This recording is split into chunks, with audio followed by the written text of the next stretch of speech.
Chapter शुरू करना है। चैप्टर का क्या नाम है मालूम है? चैप्टर का क्या नाम है जी? बताइए मुझे। P block elements. क्या नाम है चैप्टर का? P block elements. बहुत ही इंपॉर्टेंट चैप्टर है, बहुत नंबर का क्वेश्चन इससे पूछता है बोर्ड एग्जाम में, बहुत ही नंबर का पूछता है और याद करने वाला चैप्टर है ना? ऐसा चैप्टर है, याद करने वाला चैप्टर है।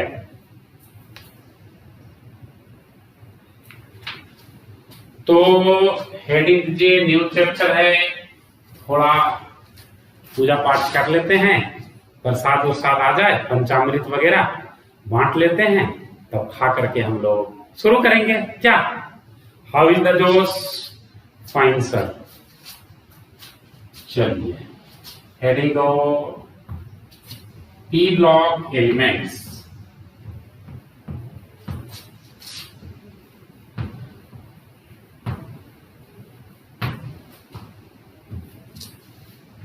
पी ब्लॉक एलिमेंट्स दो पार्ट में डिवाइड किया गया है। ये क्लास 11 में पढ़ना था। पी ब्लॉक में किस किस ग्रुप का एलिमेंट होता है? ग्रुप 13 से ग्रुप 18। तो ग्रुप 13 को और ग्रुप 14 को क्लास 11 में रखा गया, मालूम है? आपने पढ़ा है, मैंने आपको पढ़ाया। और ग्रुप 15, ग्रुप 16, ग्रुप 17, ग्रुप 18 को क्लास 12 में डाल दिया है। Group 15, group 16, group 17, group 18। तो हम लोग कहां पर से स्टडी शुरू करेंगे? ग्रुप 15 से।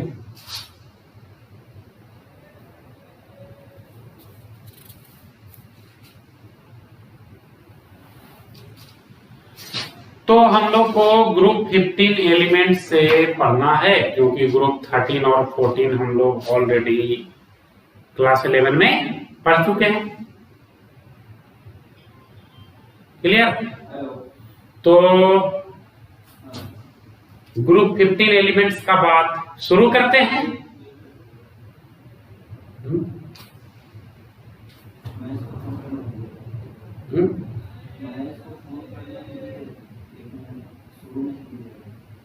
क्यों?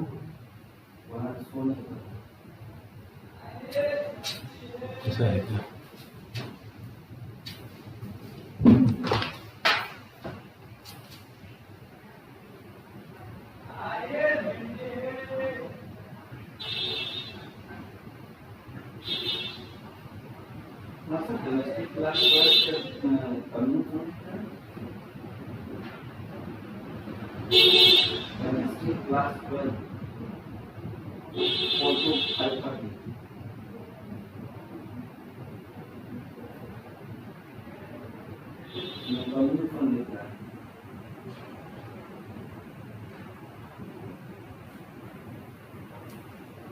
अच्छा, नया चैप्टर शुरू होता है तो ऐसा लिखता है, तो कहिए कहीं नया चैप्टर शुरू हो।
वेबसाइट पे ही कमिंग सून लिखा है, कहिए।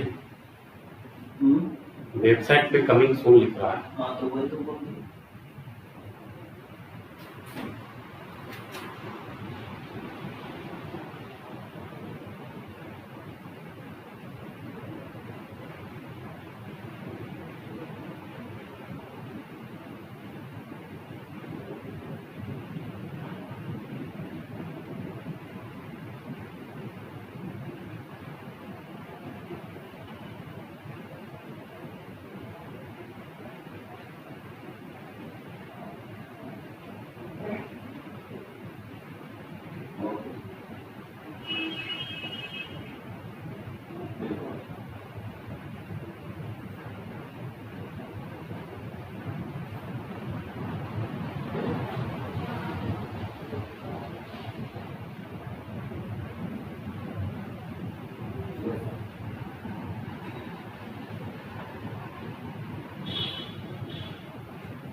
हो गया।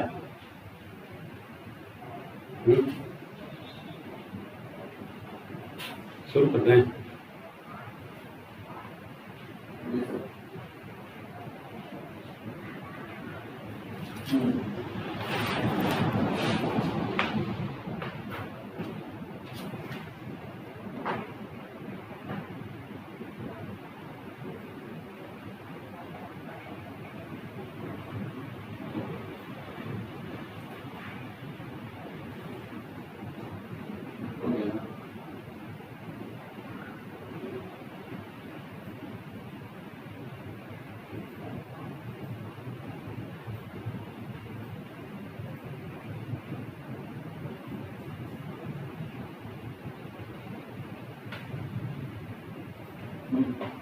स्टार्ट कर दें।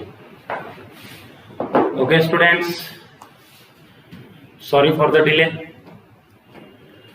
Welcome to online learning platform of daily learn. मैं आपका एचआर सर आपको online learning platform of daily learn पे मोस्ट वेलकम करता हूं। देखिए, आज नया चैप्टर है, नया उमंग नए जोश के साथ पढ़ना है। हाउ इज द जोश? Very fine. चलिए, बहुत अच्छी बात।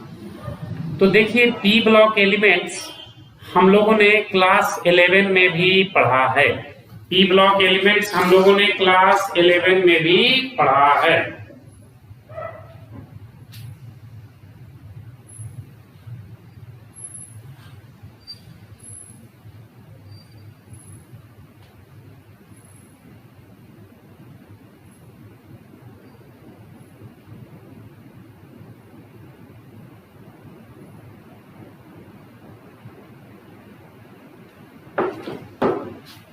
क्लास 11 में भी हम लोगों ने पढ़ा group 13 and group 14।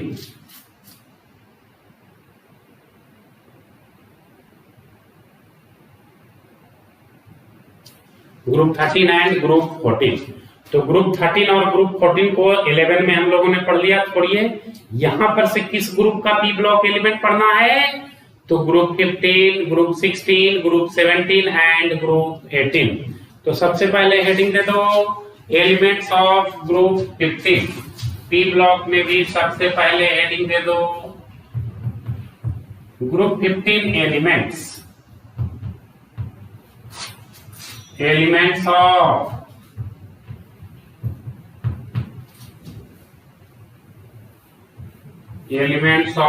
Group 15।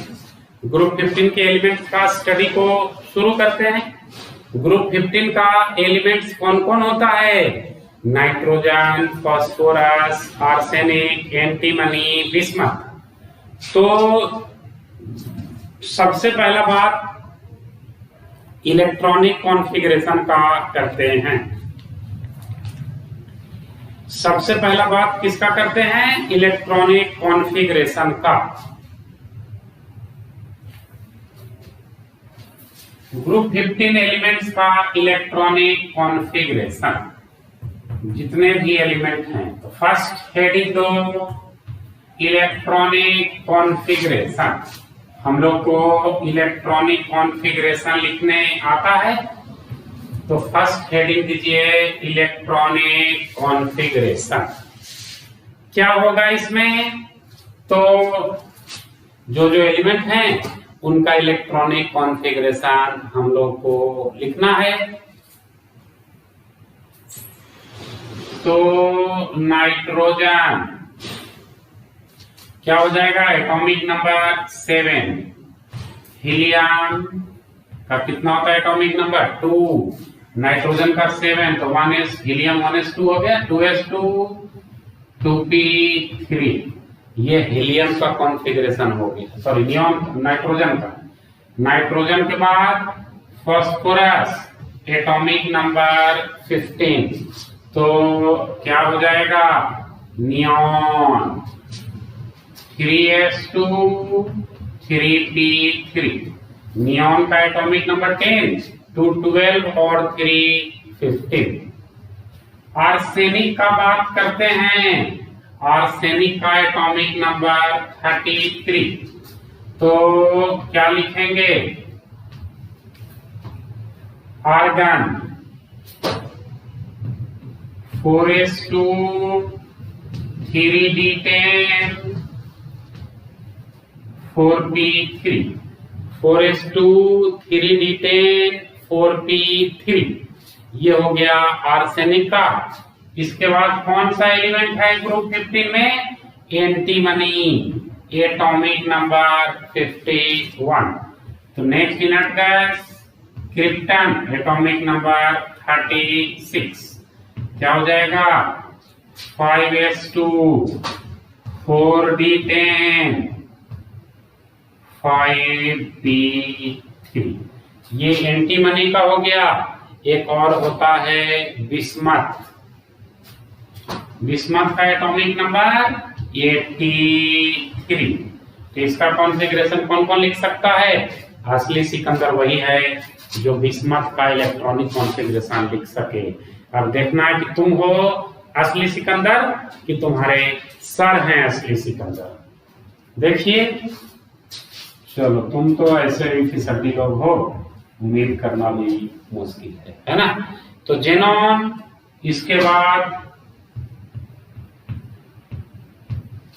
4f14 6s2 5d10 4p3। Xenon के एटॉमिक नंबर 54 होता है, उसके बाद सब जोड़ दिए 4f14 6s2 5d10 6p3। Note कर लीजिए जल्दी से। ये group 14 elements, sorry group 15 elements, इतना ध्यान रखना है। ये इलेक्ट्रॉनिक कॉन्फ़िगरेशन हो गया।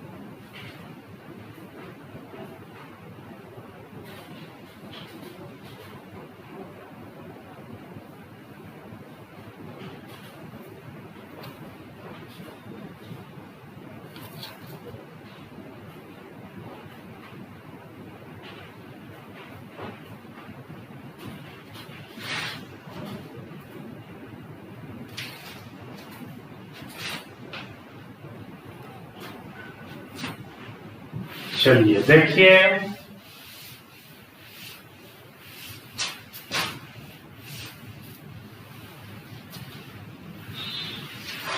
इलेक्ट्रॉनिक कॉन्फ़िगरेशन के बाद एटॉमिक रेडियस का बात करते हैं।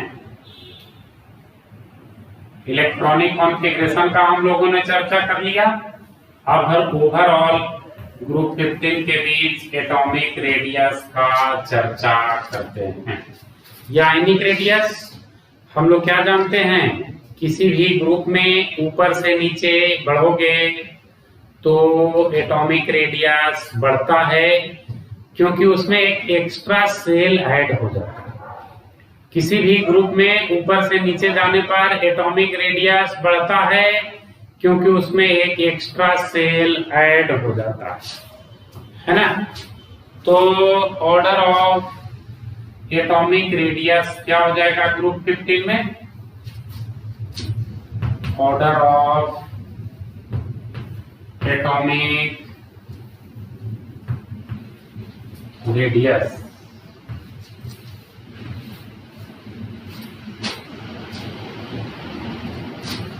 ऊपर से नीचे जाने पर पड़ता है, तो सबसे छोटा नाइट्रोजन, उससे बड़ा फास्फोरस, इससे बड़ा आर्सेनिक, उससे बड़ा एंटीमनी और उससे भी बड़ा bismuth. Nitrogen, phosphorus, arsenic, antimony, bismuth, है ना। नाइट्रोजन से बड़ा फास्फोरस, फास्फोरस से बड़ा आर्सेनिक, आर्सेनिक से बड़ा एंटीमनी। मतलब ऊपर से नीचे जाने पर एटॉमिक रेडियस बढ़ता है। अब दूसरी बात, ये ग्रुप 15 है ना, पीरियड में क्या कॉन्सेप्ट होता है? लेफ्ट टू राइट जाने पर एटॉमिक रेडियस घटता, तो ग्रुप 14 का इससे बड़ा होगा और ग्रुप 16 का इससे छोटा होगा।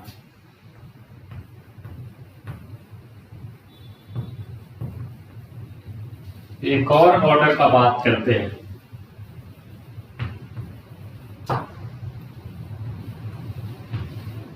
Order of atomic radius, corresponding element का बात हो रहा है सेम पीरियड, सेम ग्रुप के एलिमेंट का।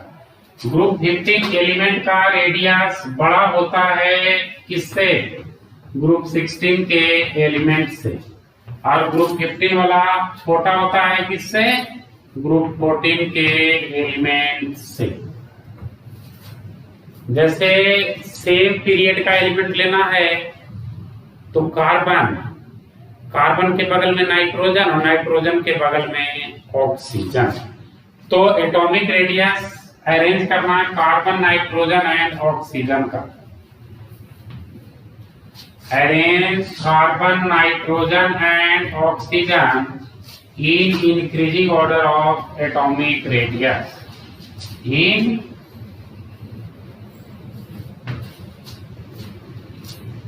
increasing order of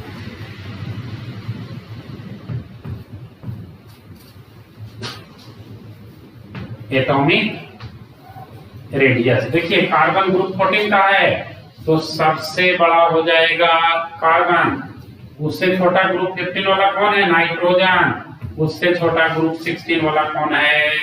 oxygen. ये आपका एटॉमिक रेडियस हो गया। अब इसके बाद हम आयनिक रेडियस का बात करते हैं।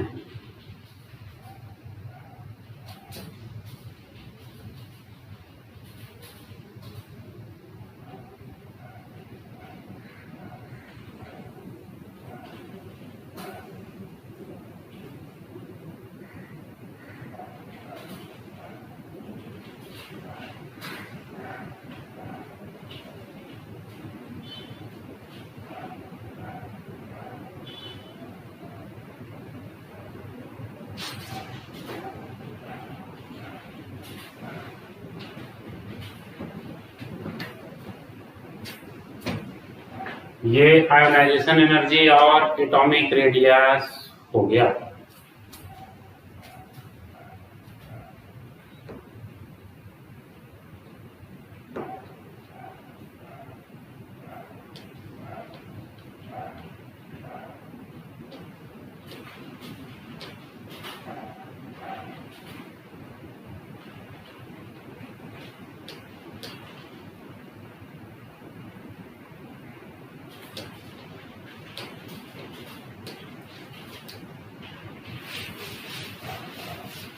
चलिए कॉन्फ़िगरेशन हो गया, एटॉमिक रेडियस हो गया। अब आयोनाइजेशन एनर्जी का बात करते हैं।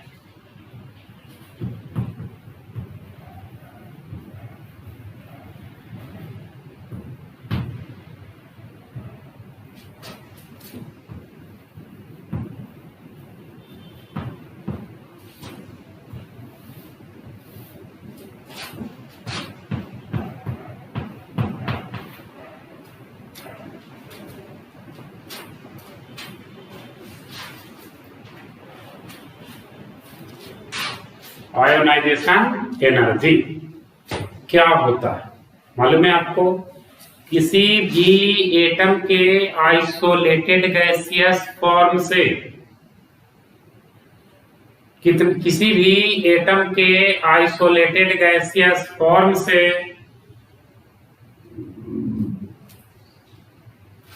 आउटर मोस्ट इलेक्ट्रॉन को रिमूव करने में जो एनर्जी चाहिए उसको आयोनाइजेशन एनर्जी कहते हैं। किसी भी एटम के आउटर मोस्ट से आइसोलेटेड गैसियस फॉर्म में इलेक्ट्रॉन को रिमूव करने के लिए जो एनर्जी चाहिए उसको आयोनाइजेशन एनर्जी कहते हैं, है ना? तो आयोनाइजेशन एनर्जी क्या हो गया?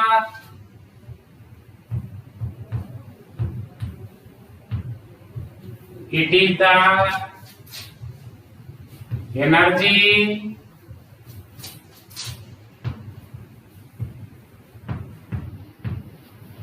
required to remove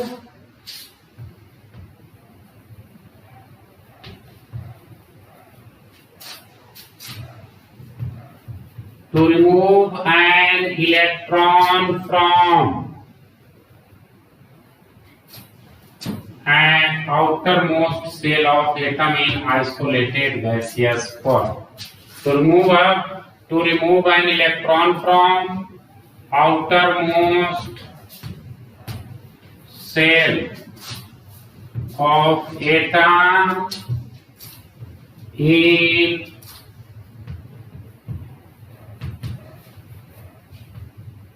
isolated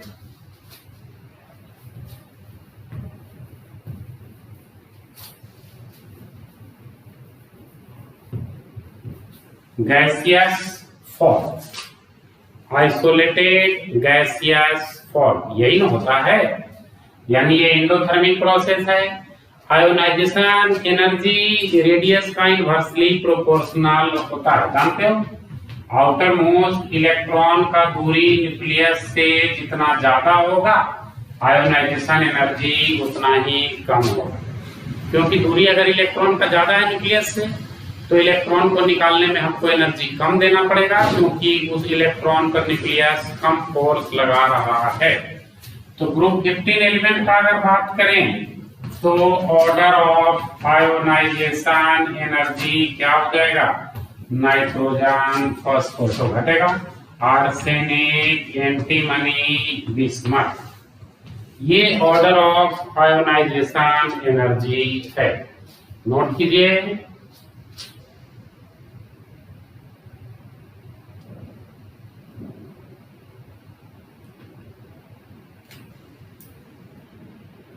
जल्दी से नोट कीजिए।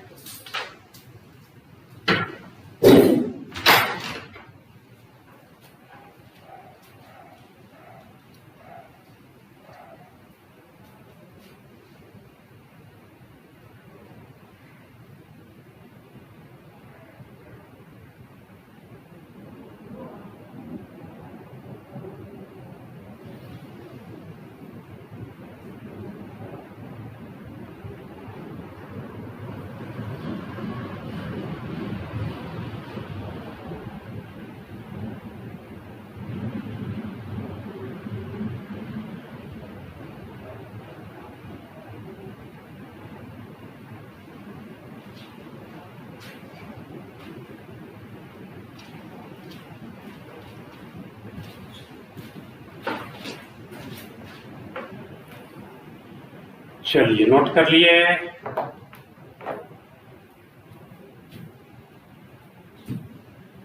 तो आगे बात करते हैं। आयोनाइजेशन एनर्जी हो गया। अब अगर पीरियड में बात करें तो ग्रुप 15 का आयोनाइजेशन एनर्जी ज्यादा होगा कि ग्रुप 16 का? देखिए हम बताते हैं आपको। थोड़ा सा 11 वाला कॉन्सेप्ट बीते दिनों की बात को याद कीजिए, है ना? किसी जमाने में हम लोग आयोनाइजेशन एनर्जी को पढ़े थे। किस काल में पढ़े थे? मिडाइवल इंडिया में, है ना? कि एंशिएंट इंडिया में जी, और अभी तुम लोग मॉडर्न इंडिया में जी रहे हो। एक क्वेश्चन है छोटा सा आपके लिए, इससे पिक्चर क्लियर होगा।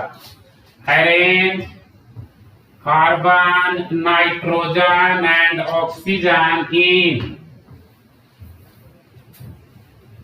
increasing order of ionization energy. Increasing order of ionization energy. तीनों ग्रुप 14 का एलिमेंट है, ग्रुप 15 का है और ग्रुप 16 का, लेकिन है तो सेम पीरियड का, सेकेंड पीरियड का एलिमेंट है। देखिए कार्बन, नाइट्रोजन, ऑक्सीजन, जैसा कि हम लोग जानते हैं कि लेफ्ट टू राइट जाने पर आयोनाइजेशन एनर्जी बढ़ता है, इसको ही बढ़ना चाहिए।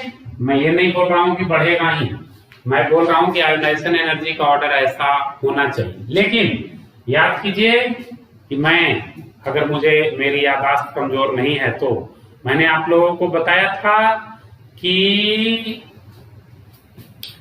एक बार पीरियड और ग्रुप के कॉन्सेप्ट से आयोनाइजेशन एनर्जी के हिसाब में एलिमेंट को अरेंज कर लीजिए, फिर कॉन्फ़िगरेशन लिख के देखिएगा। अगर कोई हाफ फील्ड और फुल फील्ड ऑर्बिटल होगा तो जस्ट बगल वाले एटम से उसका आयोनाइजेशन एनर्जी बड़ा होगा। तो कार्बन का एटॉमिक नंबर 6 अगर कॉन्फ़िगरेशन लिखते हो तो क्या हो जाएगा 1s2 2s2 2p2। नाइट्रोजन का लिखते हो तो 1s2 2s2 2p3। ऑक्सीजन का लिखते हो तो क्या हो जाएगा 1s2 2s2 2p4। ये है कॉन्फ़िगरेशन। मैंने बताया था कि हाफ फील्ड और फुल फील्ड अगर आएगा तो जस्ट बगल वाले एटम से उसका आयोनाइजेशन एनर्जी बड़ा हो जाएगा। देखिए नाइट्रोजन में p सबसेल में टोटल 6 इलेक्ट्रॉन हो सकते हैं और यहाँ पर कितना है 3 इलेक्ट्रॉन।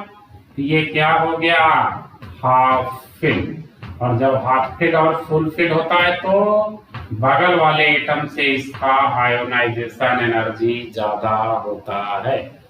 तो नाइट्रोजन का ऑक्सीजन से ज्यादा,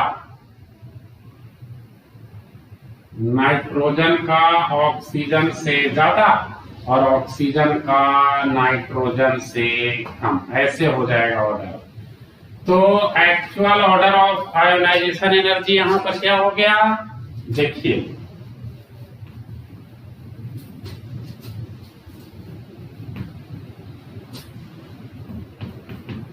actual order of ionization energy क्या होगा।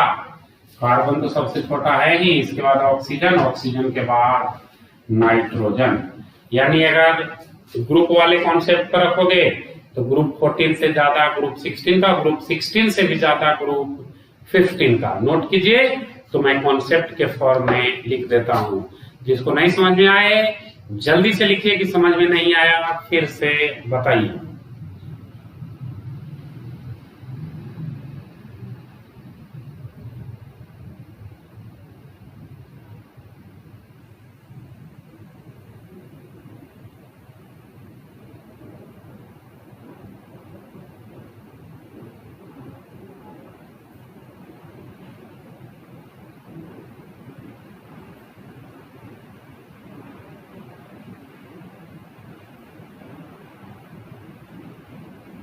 नोट कर लीजिए।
देखिए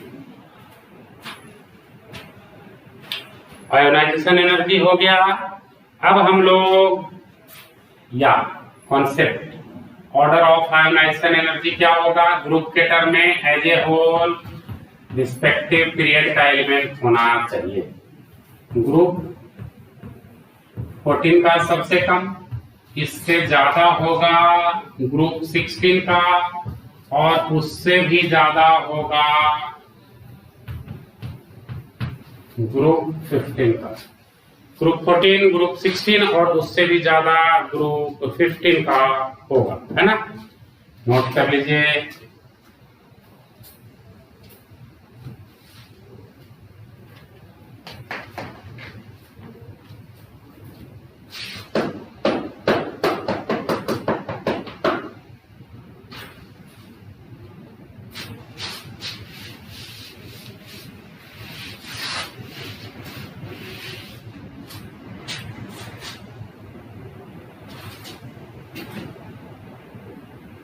हेडिंग दो नेक्स्ट, आयोनाइजेशन एनर्जी के बाद इलेक्ट्रोनिगेटिविटी का चर्चा करते हैं। जानते हो इलेक्ट्रोनिगेटिविटी क्या होता है? Relative tendency of an atom to attract shared pair of electron towards itself. क्या होता है? relative tendency of an atom to attract shared pair of electron towards itself। Group में ऊपर से नीचे जाने पर इलेक्ट्रोनिगेटिविटी घटता है ना। इलेक्ट्रोनिगेटिविटी क्या है? यह है relative tendency of an atom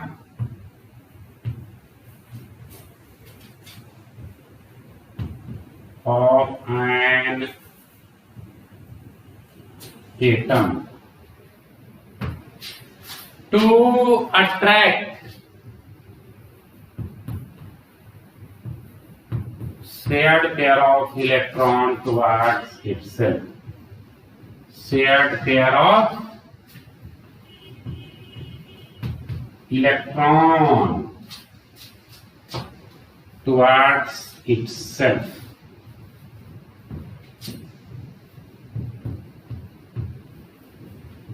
है ना। ये रिलेटिव टेंडेंसी है जिससे कोई भी एटम इलेक्ट्रॉन के शेयर पेयर को अपनी ओर अट्रैक्ट कर सके।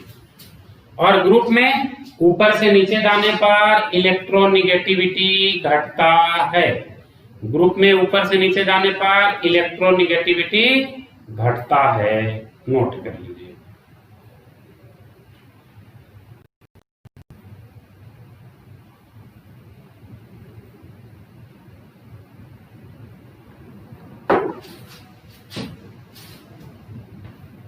क्या होता है? Electronegativity decreases down in A group.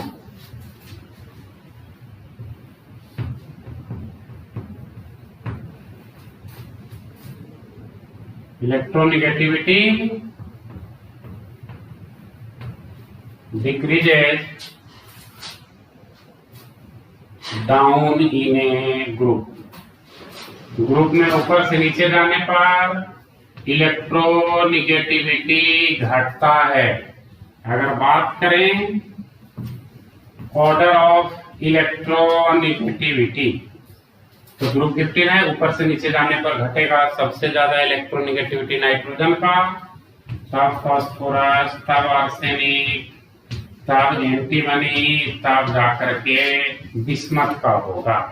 ये ऑर्डर ऑफ इलेक्ट्रोनिगेटिविटी हुआ। नोट कीजिए।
नोट कर लिए?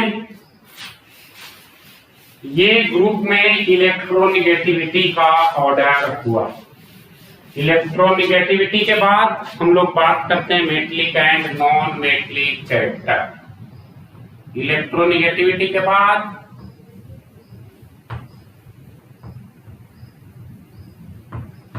Metallic and non metallic character.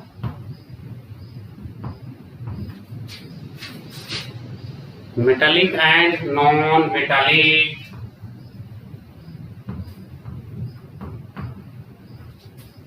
Character.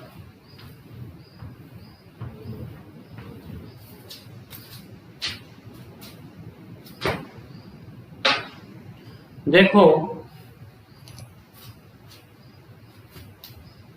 Group 15 में ये हेडिंग मैंने क्या दिया दिखाई दे रहा है ना, ग्रीन से मैंने लिख दिया metallic and non metallic character.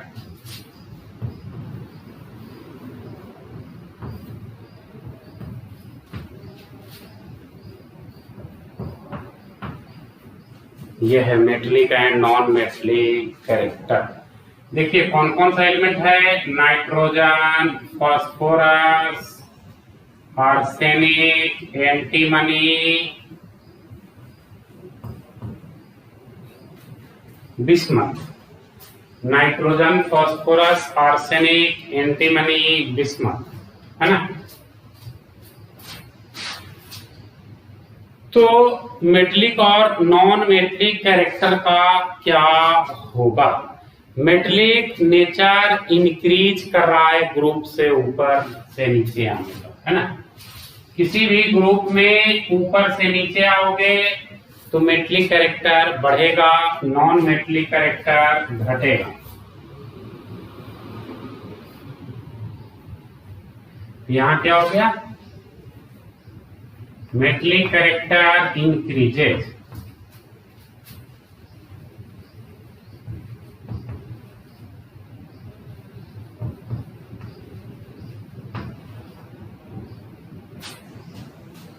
Metallic character increases group में ऊपर से नीचे जाने पर। लेकिन नॉन मेटलिक कैरेक्टर तो घट रहा होगा, ऊपर से नीचे जाओगे ग्रुप में तो नॉन मेटलिक कैरेक्टर का क्या होगा, वो तो घटेगा, जस्ट उल्टा होगा, non metallic character decreases.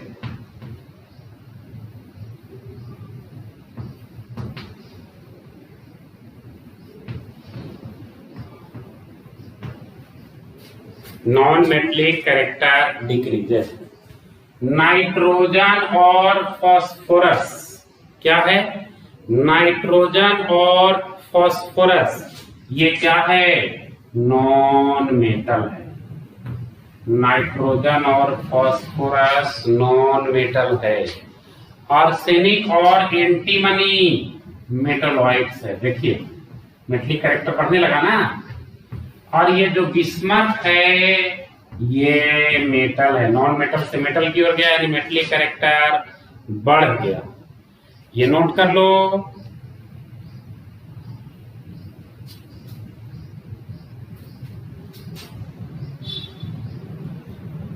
Metallic character को इलेक्ट्रोपॉजिटिव नेचर भी बोल सकते हो। मेटलिक कैरेक्टर को क्या बोल सकते हो, इलेक्ट्रोपॉजिटिव नेचर।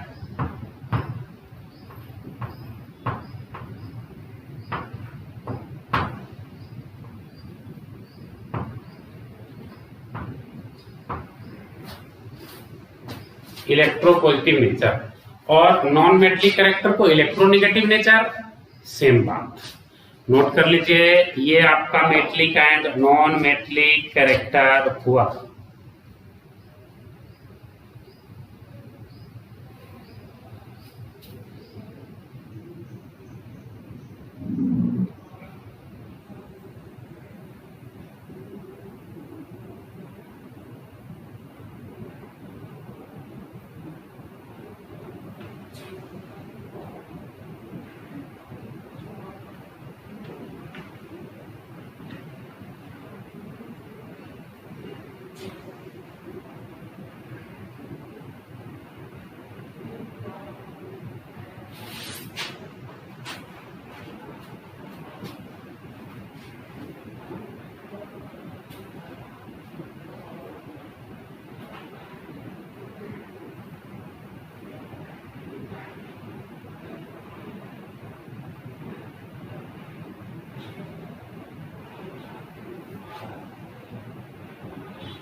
क्लियर? ये metallic and non metallic character हो गया आपका। यही सब चीज इसमें याद रखना है। अगर periodic table, chemical bonding, structure of atom और रिडॉक्स रिएक्शन का ओवरव्यू भी है आपके पास, तो इनऑर्गेनिक समझने में कहीं दिक्कत नहीं होगी। आपको पता चला? पता नहीं चला होगा। पूरा का पूरा फिजिकल केमिस्ट्री फिनिश हो गया। इनऑर्गेनिक के सेकंड चैप्टर में आ गए हो, ऑल तो फर्स्ट इनऑर्गेनिक चैप्टर को इस बार बोर्ड एग्जामिनेशन के सिलेबस से रिमूव कर दिया है ना? तो slowly and gradually wins the race, धीरे धीरे रेस को जीतने का प्रयास करना चाहिए। अभी जुलाई महीना और 7वां चैप्टर, जुलाई में 7वां चैप्टर फिनिश होगा, नहीं तो अगस्त के फर्स्ट वीक में तो होना ही होना है। अगस्त आपका सिलेबस कितना स्मूथली जा रहा है, बस जरूरत है आपको रिवाइज करने की। रिवाइज करने की मतलब खुद पर टाइम देने की, लास्ट मोमेंट का इंतजार नहीं करना है।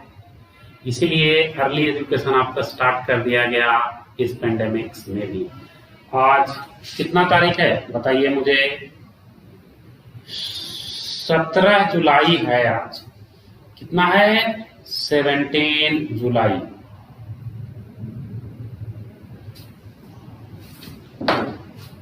मैं देखिए आपको डेली डेट याद दिलाते रहूंगा। कितना तारीख है आज? 17 जुलाई 2020 को टी ब्लॉक शुरू हुआ है ना? 17 जुलाई 2020 को टी ब्लॉक स्टार्ट हुआ। तो देखो क्या देखोगे अब, चूंकि मेटलिक और नॉन मेटलिक कैरेक्टर हो गया तो डेंसिटी का बात एक बार कर लेते हैं, फिर मेल्टिंग पॉइंट और बॉइलिंग पॉइंट का बात करेंगे, है ना? तो नेक्स्ट पॉइंट हम लोग चर्चा करते हैं डेंसिटी। तो अगर किसी भी ग्रुप में ऊपर से नीचे जाओगे, किसी भी ग्रुप में ऊपर से नीचे जाओगे तो डेंसिटी ग्रेजुअली इंक्रीज करेगा। नाइट्रोजन से बिस्मथ तक, नाइट्रोजन से बिस्मथ तक डेंसिटी इंक्रीज करेगा, यानी heat increases down in a group. It increases down in a group from nitrogen to bismuth. Nitrogen to bismuth, लेकिन धीरे धीरे इंक्रीज करता है। क्लियर? डेंसिटी में इससे ज्यादा कुछ भी नहीं है। अगर ऑर्डर ऑफ डेंसिटी का बात करें ग्रुप 15 एलिमेंट्स में, तो क्या हो जाएगा ऑर्डर ऑफ डेंसिटी? देख लो क्या हो जाएगा ऑर्डर ऑफ डेंसिटी। नाइट्रोजन से बड़ा फास्फोरस, उससे बड़ा आर्सेनिक, उससे बड़ा एंटीमनी और उससे भी बड़ा बिस्मथ होगा, है ना? नोट कर लीजिए, ये आपका डेंसिटी का बात हुआ। तो इसके बाद हम लोग मेल्टिंग पॉइंट का बात करते हैं, तब बॉइलिंग पॉइंट का बात करेंगे।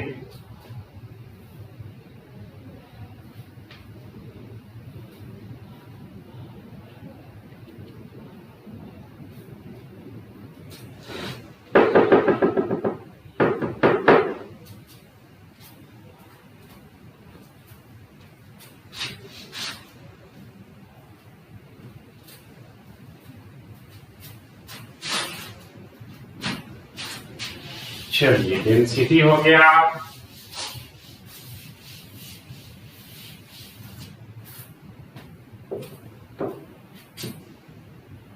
डेंसिटी के बाद मैं मेल्टिंग पॉइंट का डिस्कशन कर देता हूं।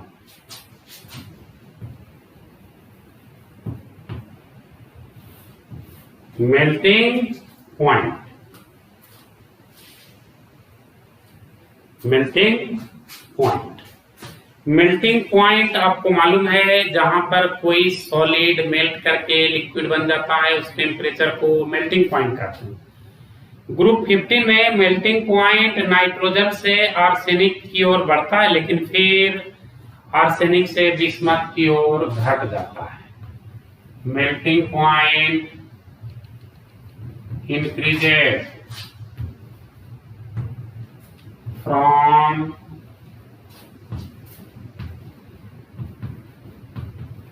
nitrogen to arsenic and then decreases to bismuth.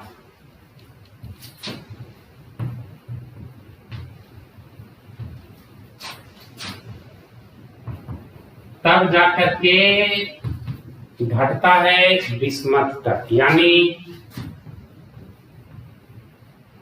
अगर ऑर्डर ऑफ मेल्टिंग पॉइंट का बात करें तो nitrogen, phosphorus, arsenic, nitrogen, phosphorus, arsenic, इसके बाद फिर घटने लगता है एंटीमनी और घटता है बिस्मथ की ओर। ये मेल्टिंग पॉइंट का है। बॉइलिंग पॉइंट में बॉइलिंग पॉइंट रेगुलरली ग्रुप 15 में बढ़ता जाता है। बॉइलिंग पॉइंट आपको मालूम है, जहां पर कोई लिक्विड वेपर फॉर्म में बदल जाए उस टेम्परेचर को बॉइलिंग पॉइंट कहते हैं। यानी boiling point increases regularly from nitrogen to bismuth. Boiling point increases from nitrogen to bismuth। Boiling point nitrogen से बिस्मथ की ओर इंक्रीज करता है ना।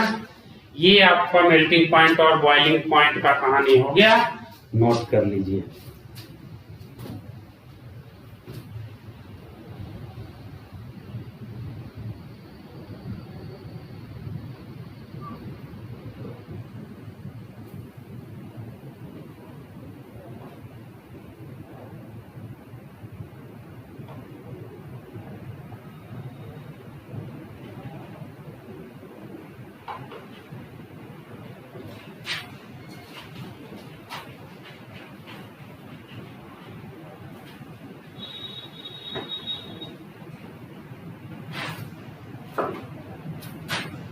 नोट कर लीजिए।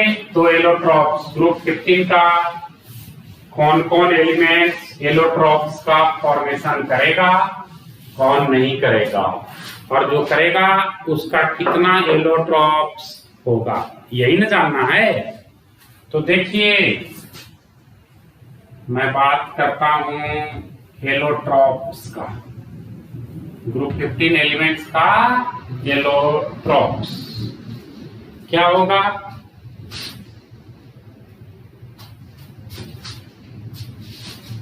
नाइट्रोजन का 2 एलोट्रॉप्स होता है। देखिए, आपको नहीं मालूम होगा, मैं दावे के साथ कह सकता हूं। कौन कौन? Alpha nitrogen and beta nitrogen. Nitrogen के बाद फास्फोरस का 3 एलोट्रॉप्स होता है।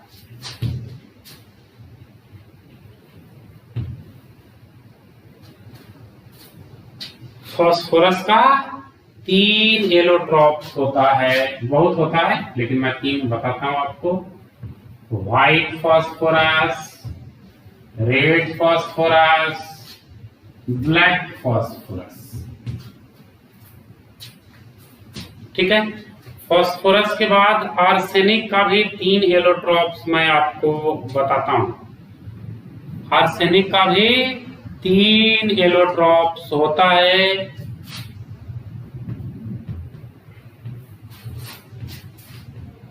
कौन कौन? Grey,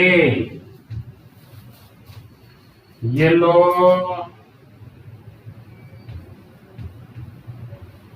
and black. Grey, yellow and black. Arsenic के बाद एंटीमनी के कितने एलोट्रॉप्स होगा? 3 होता है एंटीमनी का भी एलोट्रॉप्स। कौन कौन? तो येलो, ब्लैक और एक और को एक्सप्लोसिव एंटीमनी कहते हैं। Yellow, black and explosive antimony. इकलौता बिस्मथ ग्रुप 15 का एलिमेंट है जिसका कोई एलोट्रॉप्स नहीं होता है। बिस्मथ का कोई एलोट्रॉप्स नहीं होता है।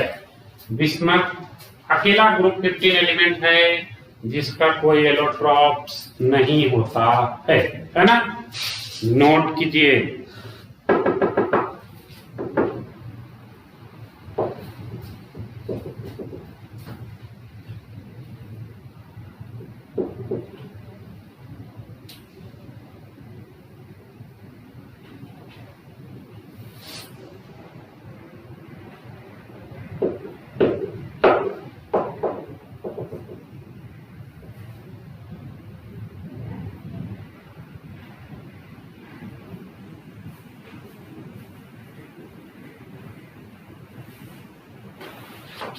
नोट कर लीजिए, ग्रुप 15 में केवल बिस्मथ है जो एलोट्रॉप्स का फॉर्मेशन नहीं करता है।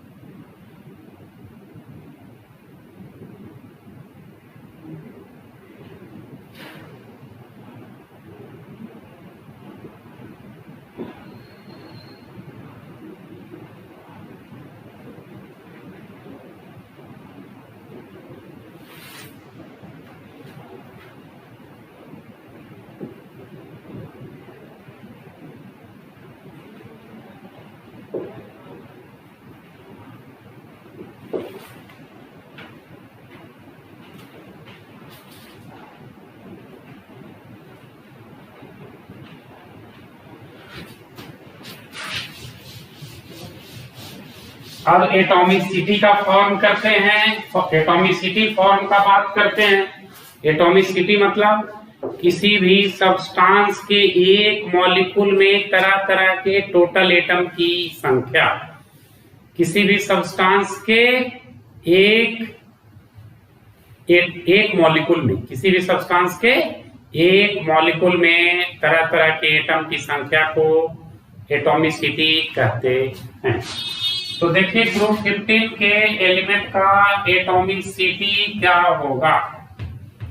देखिए नाइट्रोजन ऑर्डिनरी टेम्परेचर पर डाई एटॉमिक फॉर्म में पाया जाता है। Nitrogen exist in diatomic form. सबसे पहला बात, नाइट्रोजन किस फॉर्म में? डाई एटॉमिक यानी N2 के फॉर्म में। क्यों? क्योंकि ये मल्टीपल बॉन्ड बना सकता है। इस तरह से ये एग्जिस्ट करेगा। N triple bond, multiple bond है ना, इसमें पाई बॉन्डिंग होगा। बाकी फास्फोरस, आर्सेनिक और एंटीमनी ये tetra atomic tetrahedral unit form करता है। कौन कौन? Phosphorus, arsenic, antimony tetra atomic form में पाया जाता है। टेट्रा एटॉमिक समझते हो ना? क्या हो जाएगा? P4 AS4 Sb4, P4 AS4 Sb4। देखिए टेट्रा एटॉमिक फॉर्म में पाया गया।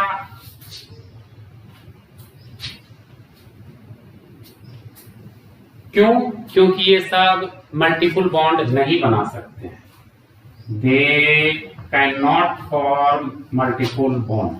और जब ये डबल ट्रिपल बॉन्ड नहीं बनाएगा तो एक सहारा है सिंगल बॉन्ड से किसी तरह से एडजस्ट करना, वही एडजस्ट अभी देखिए मैं करके बताता हूं। They can not form multiple bond, ये मल्टीपल बॉन्ड का फॉर्मेशन नहीं कर पाते हैं।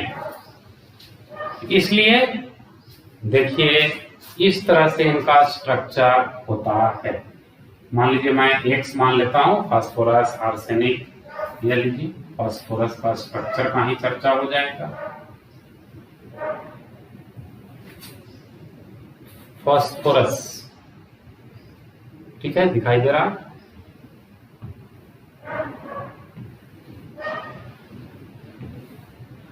इस तरह से स्ट्रक्चर होगा P4 का, मैंने बात किया इस तरह से नहीं कि इसी तरह से एंटीमनी।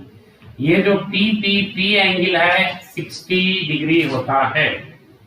P एंगल P4 में या आर्सेनिक में या एंटीमनी में कितना 60 डिग्री का होता है। और ये कैसा स्ट्रक्चर है, P4 का या आर्सेनिक 4 का या एंटीमनी 4 का? टेट्राहेड्रल स्ट्रक्चर है, टेट्राहेड्रल स्ट्रक्चर है। नोट कीजिए। तो मैं इसमें और कुछ बात आपको बताता हूं, जल्दी से नोट करो। फिगर अच्छे से ड्रॉ कीजिए, ना लगे कि टेट्राहेड्रल है, ऐसे ही ना लगे।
देखिए फास्फोरस, एंटीमनी और आर्सेनिक में सिंगल बॉन्ड है ना, लेकिन नाइट्रोजन में ट्रिपल बॉन्ड है। अगर मैं बात करूं कि नाइट्रोजन का सिंगल बॉन्ड और फास्फोरस के सिंगल बॉन्ड में कौन कमजोर होगा, तो नाइट्रोजन के बीच का सिंगल बॉन्ड कमजोर होगा फास्फोरस के बीच के सिंगल बॉन्ड्स। तो हम लोग क्या बात कर सकते हैं, NN single bond is weaker then PP single bond. Nitrogen single bond phosphorus single bond से कमजोर होता है। इसीलिए नाइट्रोजन में कैटिनेशन प्रॉपर्टी कम होता है। कैटिनेशन प्रॉपर्टी नाइट्रोजन में वीकर होता है। So catenation property nitrogen is weaker, है ना। जितना ज्यादा फास्फोरस में है, आर्सेनिक में, एंटीमनी देख रहे हो ना, P कंबाइन किया कैटिनेशन, यहाँ पर तो बस 2 नाइट्रोजन कंबाइन किया तो कैटिनेशन कम हो गया। कैटिनेशन मतलब सेल्फ लिंकिंग प्रॉपर्टी, एक नाइट्रोजन दूसरे नाइट्रोजन से, दूसरा तीसरे से, तीसरा चौथे से, चौथा पांचवें से। ये तो 2 ही पर जाके फुस कर गया। फास्फोरस तो कम से कम 4 जगह तो गया ना, P 4 जगह गया, तो कैटिनेशन फास्फोरस में ज्यादा होगा। So catenation property nitrogen is week.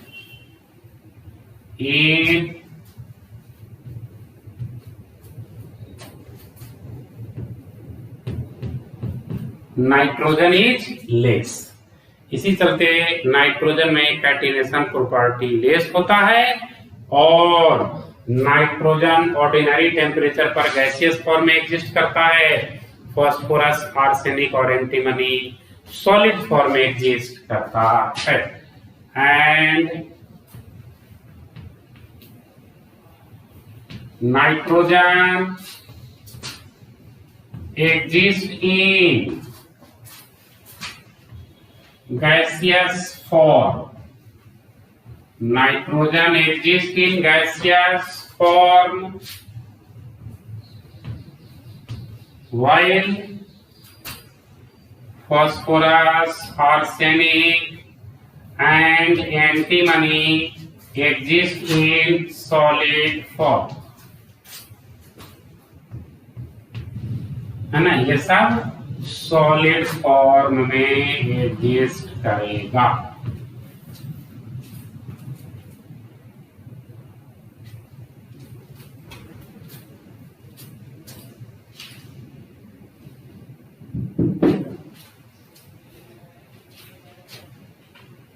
Note कर लीजिए।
क्लियर?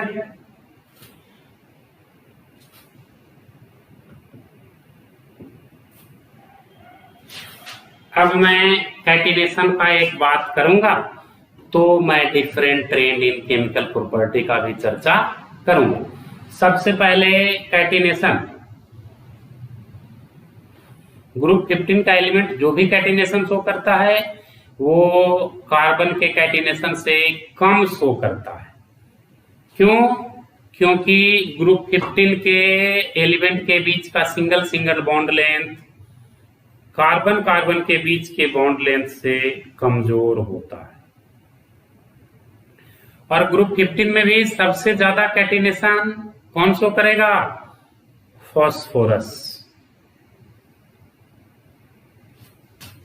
क्लियर?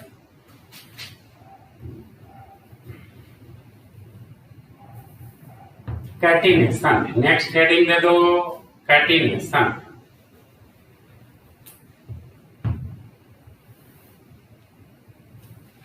क्या कहता है catenation?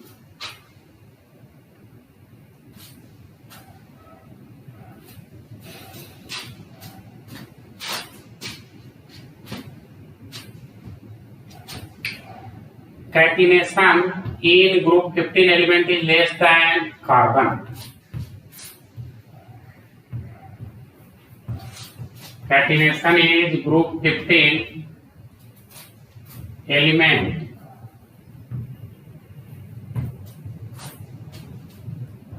in group 15 element is less than carbon. Carbon की तुलना में ग्रुप 15 एलिमेंट का कैटिनेशन कम होगा। क्यों? क्योंकि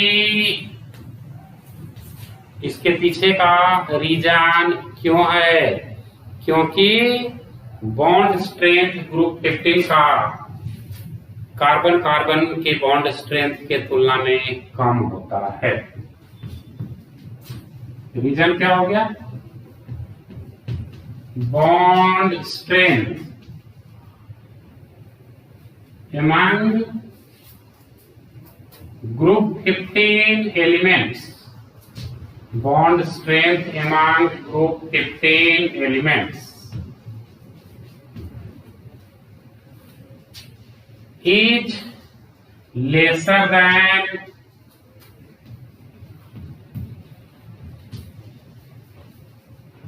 carbon carbon bond length. Group 15 element का बॉन्ड स्ट्रेंथ कार्बन कार्बन के बॉन्ड स्ट्रेंथ से कम होता है। और ग्रुप 15 में भी सबसे ज्यादा कैटिनेशन कौन शो करता है?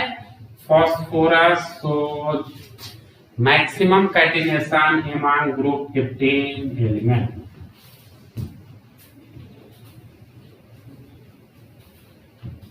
मैक्सिमम कैटिनेशन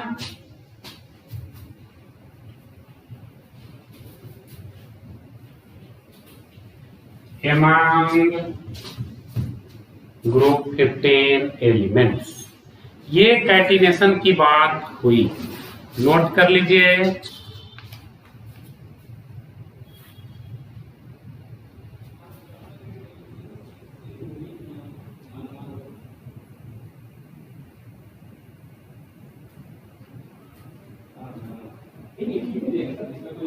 नोट कर लीजिए।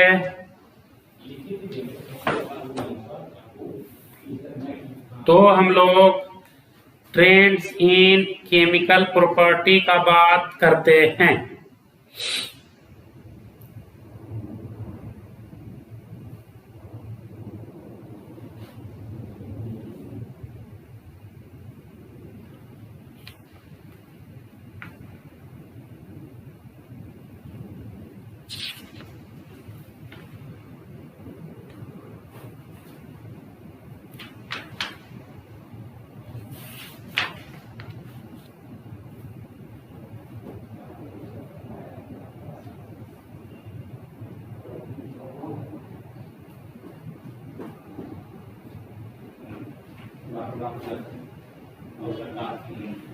नोट कर लीजिए।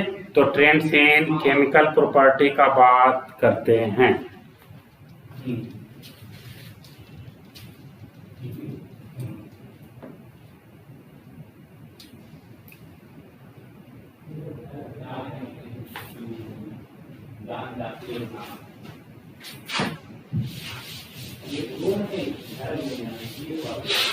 देखिए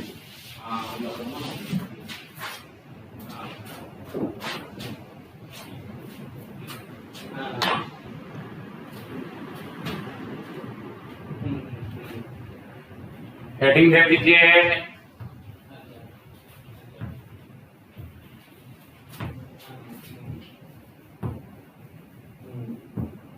ट्रेंड्स इन केमिकल प्रॉपर्टी।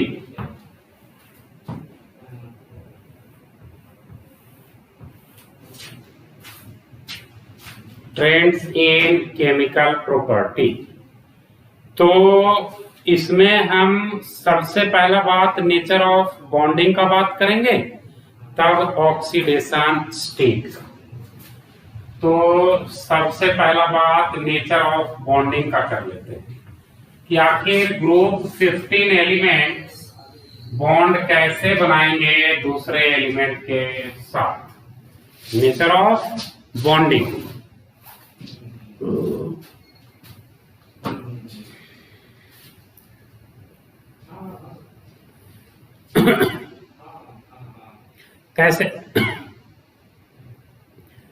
कैसे बनाएंगे दूसरे एलिमेंट के साथ ये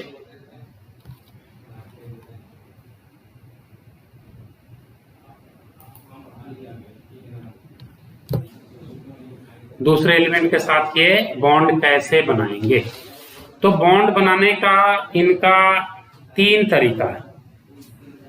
या तो इलेक्ट्रॉन ट्रांसफर करेंगे, 2 तरीका सॉरी, या तो इलेक्ट्रॉन ट्रांसफर करेंगे या इलेक्ट्रॉन का शेयरिंग करेंगे। 2 तरीका है बॉन्ड बनाने का। सबसे पहला मैं इलेक्ट्रॉन ट्रांसफर का बात करता हूं। 2 मेथड्स है नेचर ऑफ बॉन्डिंग का। 2 मेथड्स। सबसे पहला हम बात करते हैं इलेक्ट्रॉन ट्रांसफर का। By electron transfer nature of bonding कैसे बना? बाई इलेक्ट्रॉन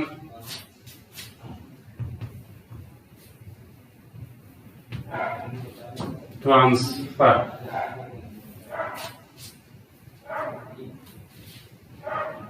है ना, बाई इलेक्ट्रॉन ट्रांसफर। तो कैसे बनेगा जी? ग्रुप 15 एलिमेंट्स के, चाहे कोई भी हो, आउटर मोस्ट सेल में कितने इलेक्ट्रॉन होंगे? तो ग्रुप 15 एलिमेंट के आउटर मोस्ट सेल में 5 इलेक्ट्रॉन होंगे। यानी वैलेंस सेल में, ग्रुप 15 एलिमेंट्स के वैलेंस सेल में 5 इलेक्ट्रॉन होंगे।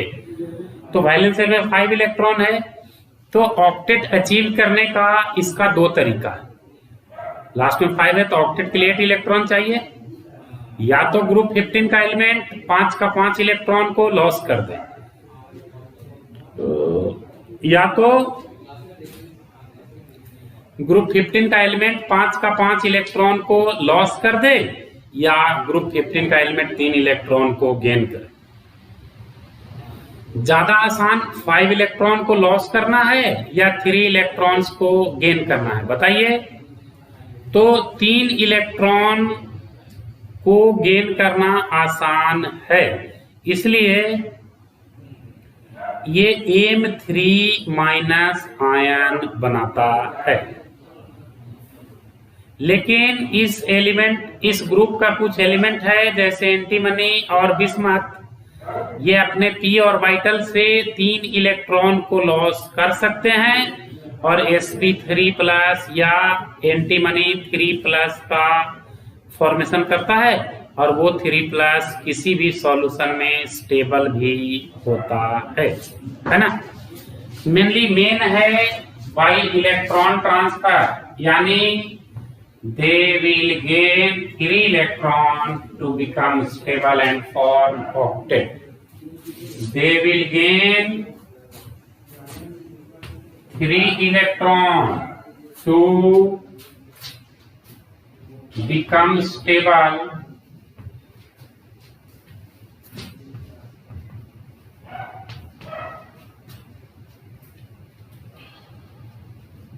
and form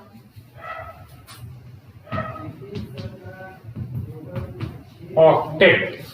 अच्छा, 3 इलेक्ट्रॉन को जब गेन करेगा, जैसे देखो नाइट्रोजन 3 इलेक्ट्रॉन को गेन करके ऑक्टेट बनाया, 10 3 बनाएगा। ये 5 इलेक्ट्रॉन को लॉस नहीं करेगा। एक और आप देख सकते हैं, फास्फोरस 3 इलेक्ट्रॉन को गेन करेगा तो क्या बनाएगा? T3 है ना। ये हो गया by electron transfer.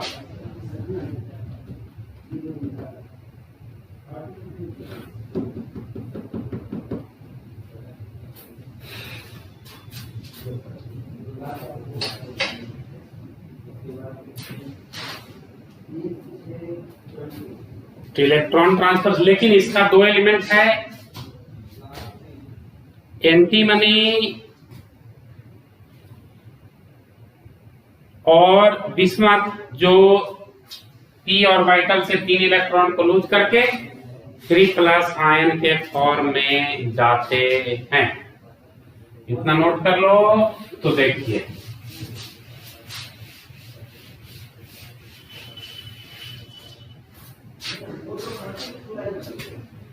Antimony and bismuth loses 3 electron. Antimony and bismuth loses 3 electron and become stable. बस यही दोनों, p ऑर्बिटल से 3 इलेक्ट्रॉन को लूज करता है तो क्या बन जाएगा? sp3 प्लस या Bi3 प्लस। कंपाउंड कौन सा बनाएगा? SPO प्लस या BiO प्लस। देखिएगा निकाल के इसमें एंटीमनी का ऑक्सीडेशन नंबर 3 होगा, BiO प्लस में बिस्मथ का ऑक्सीडेशन नंबर 3 होगा। क्लियर? नोट कर लीजिए।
अब देखिए, एक तरीका तो हो गया sharing of electron, sorry transfer of electron.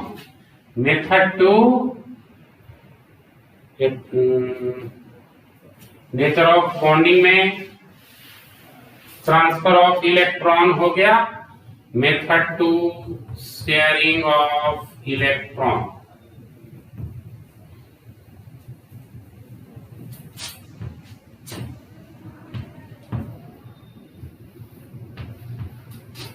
Sharing of electron करके भी है, क्योंकि इसके आउटर मोस्ट सेल में 5 इलेक्ट्रॉन है, ये दूसरे एटम को 3 इलेक्ट्रॉन देगा, और ये भी ग्रुप 15 का एलिमेंट दूसरे एटम से 3 इलेक्ट्रॉन लेकर के ऑक्टेट पूरा करेगा। देखिए, नाइट्रोजन आउटर मोस्ट में 5 इलेक्ट्रॉन है ना, और नाइट्रोजन के साथ ही सपोज हम बना दे रहे हैं आउटर मोस्ट में 5 इलेक्ट्रॉन। देखिए क्या होगा, नाइट्रोजन के आउटर मोस्ट में 5 हो गया, नाइट्रोजन के आउटर मोस्ट में 5 हो गया, तो नाइट्रोजन 5, इससे 3 इलेक्ट्रॉन लिया तो 8 इलेक्ट्रॉन, और ये नाइट्रोजन का 5, इससे 3 इलेक्ट्रॉन लिया तो 8 इलेक्ट्रॉन, दोनों का ऑक्टेट पूरा हो गया। लेकिन बॉन्ड कितना बन रहा है, कितने इलेक्ट्रॉन का शेयरिंग, 3 पेयर यानी 6 इलेक्ट्रॉन का, तो ये ट्रिपल बॉन्ड का फॉर्मेशन करेगा। यानी 2 तरीका है, ट्रांसफर ऑफ इलेक्ट्रॉन भी हो सकता है, शेयरिंग ऑफ इलेक्ट्रॉन भी हो सकता है।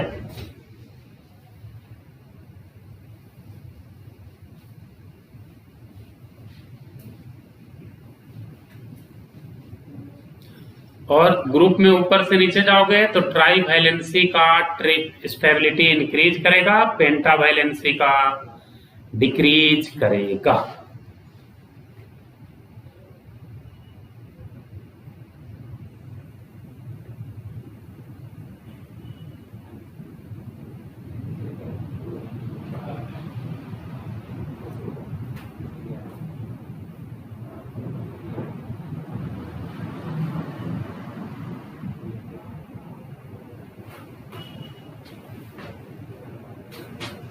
Clear?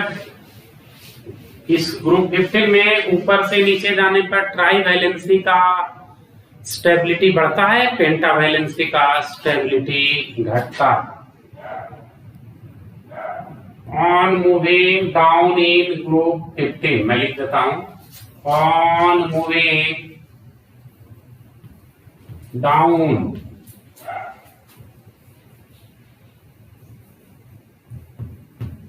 in group 15, stability of trivalency increases. Stability of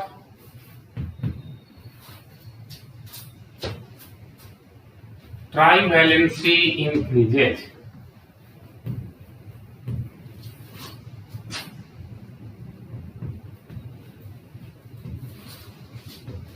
And that of pentavalency decreases.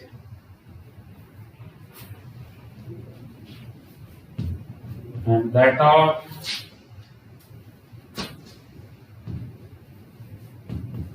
पेंटावैलेंसी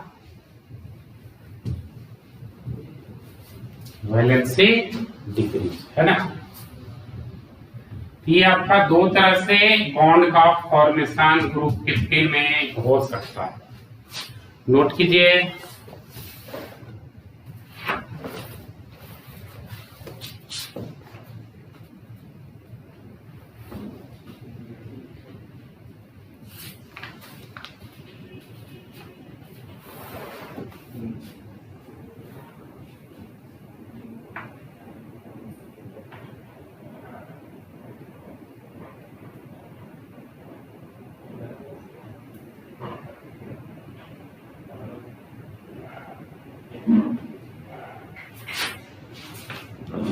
तो एक क्वेश्चन करते हैं, आपके मन में आ रहा होगा क्वेश्चन।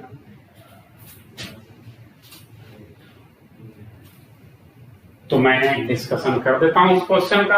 आपके मन में जो क्वेश्चन आ रहा है उसका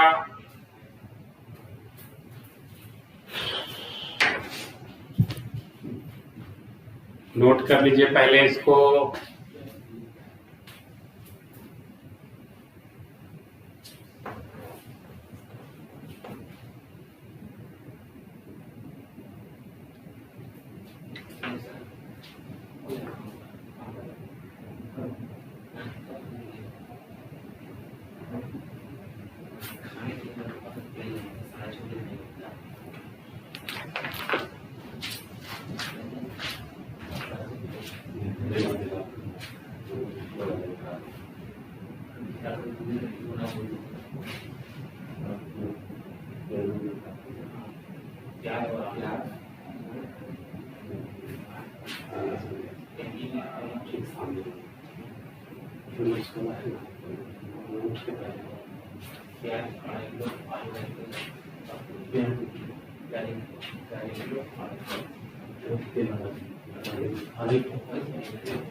चलिए तो क्वेश्चन लिखिए दो nitrogen exhibits +5 oxidation state.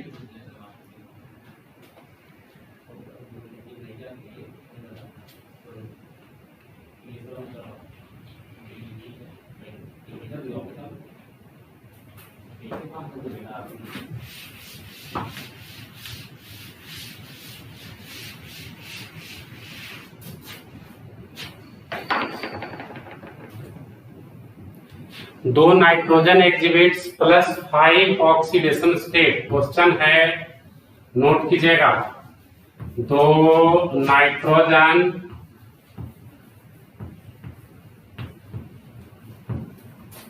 Exhibits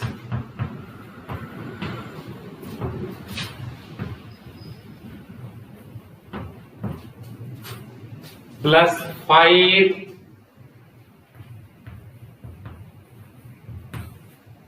oxidation state. It does not form pentahalide Y, comma. It does not form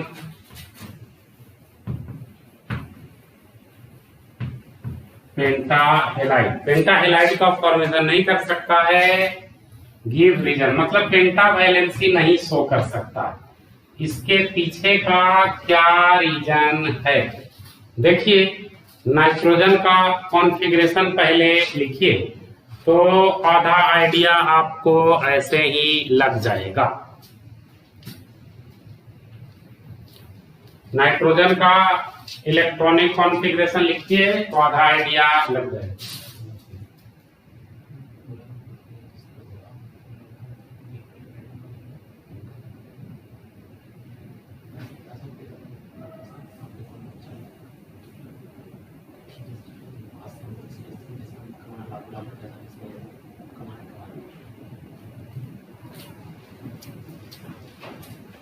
nitrogen का कॉन्फ़िगरेशन लिखे, नाइट्रोजन 7 1s2 2s2 2p3। देखिए 2p के बाद 2d ऑर्बिटल नहीं होता है, यानी मैक्सिमम कोवैलेंसी इसका कितना हो सकता है? 4।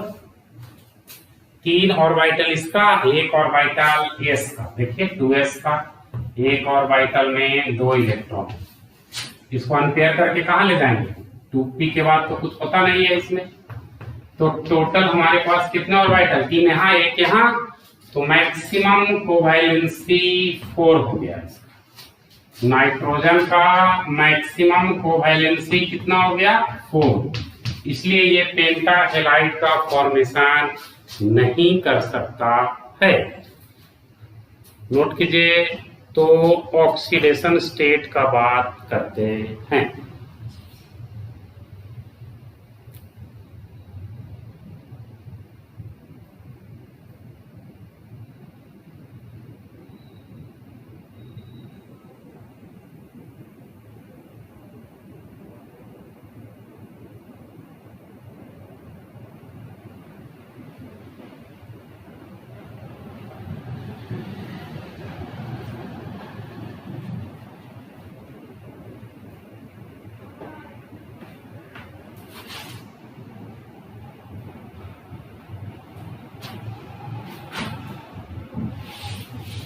चलिए अब हेडिंग दीजिए।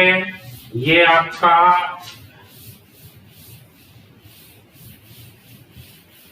नेचर ऑफ बॉन्डिंग हो गया। अब हम लोग बात करते हैं केमिकल प्रॉपर्टी के ट्रेंड में ऑक्सीडेशन स्टेट का। किसका बात करेंगे? तो ऑक्सीडेशन स्टेट का। ऑक्सीडेशन स्टेट आपको मालूम है, एक इलेक्ट्रॉन को एटम लूज करेगा तो उसका ऑक्सीडेशन स्टेट +1, 2 इलेक्ट्रॉन को एटम लूज करेगा तो उसका ऑक्सीडेशन स्टेट +2। तो ध्यान रखना है कि +3 ऑक्सीडेशन स्टेट का स्टेबिलिटी इंक्रीज करता है ग्रुप में। स्टेबिलिटी ऑफ ग्रुप 15 का मैं बात कर रहा हूं। Stability of +3 oxidation state increases.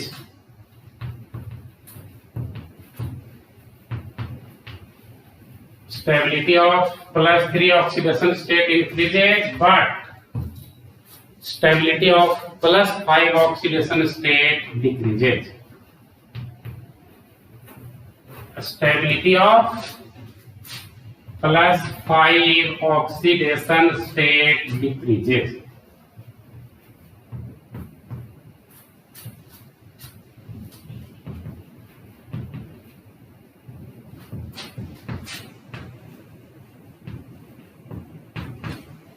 ये है ऑक्सीडेशन स्टेट का